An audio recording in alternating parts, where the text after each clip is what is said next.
Hi guys, first of all I want to say it's great to see Jeremy Corbyn back on TV screens. Whether you agree with him or not, I think it's important for him to face the media and push back on a narrative that's been set by others.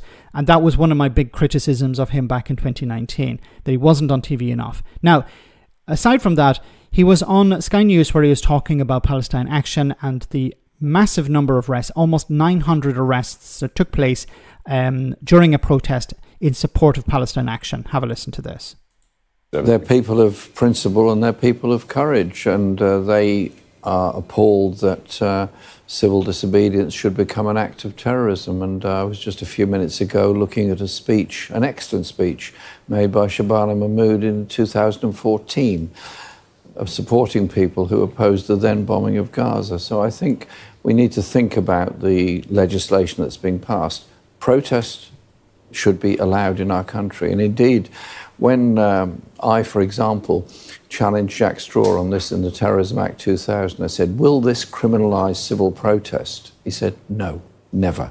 It's interesting you cite a speech, which I haven't read, obviously, but Shabana Mahmood speaking up against, in the interest of protests against the situation in Gaza, because there's a difference, of course, towards doing that and supporting a proscribed terrorist organisation.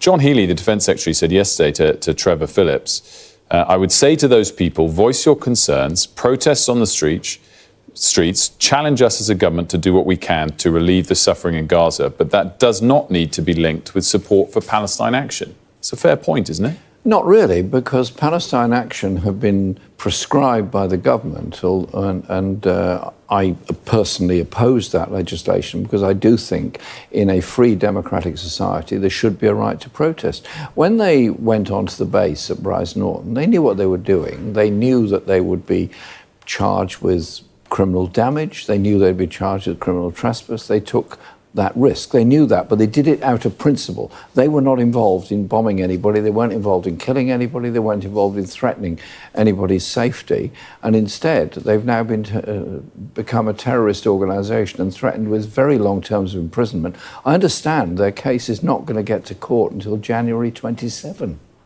My goodness. Okay. So first of all, there's two things to mention here.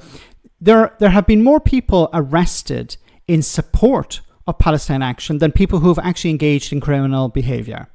You know what? The people who actually broke into the military base and damaged those aircraft, a very small number of people, while the number of people who have been arrested for holding up signs is a much bigger number.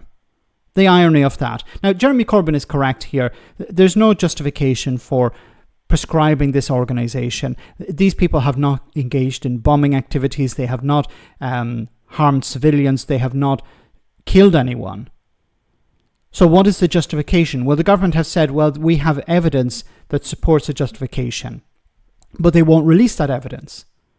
Now, they won't even mention what the evidence is about. They don't actually have to give details of the evidence if it's for security reasons, but they could at least describe the evidence. So this would convince more people to back the idea of supporting Palestine Action to continue as a prescribed organisation. But there's a huge amount of irony here, of course, or hypocrisy. I don't know which is the correct term, because this is from the 12th of July in Northern Ireland. The 12th of July. You can see it here. I'll show you the clip in a moment. But you can see here a guy holding up a sign that says UVF. UVF means Ulster Volunteer Force. And the Ulster Volunteer Force is a prescribed organisation. It's a terrorist organisation. It's illegal under UK law. And you have a guy holding up a sign. Have a look.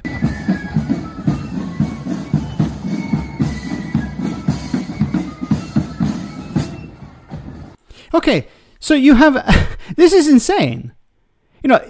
If you hold up a sign that says, I support Palestine Action in London, you will be arrested and you may likely end up in jail for a long period of time. Let's hope that doesn't happen, but under the current legislation, supporting terrorist organizations will land you in jail for a long period of time because it's considered a very serious crime. Palestine Action has not killed anyone. They have not bombed any buildings. They have not engaged in activities that you would normally associate with terrorism, like shootings and hostage taking and stuff like this. But the UVF which has not disappeared. The UVF are still around. They started in the 1960s. They carried out bombing campaigns. They shot people. They killed people.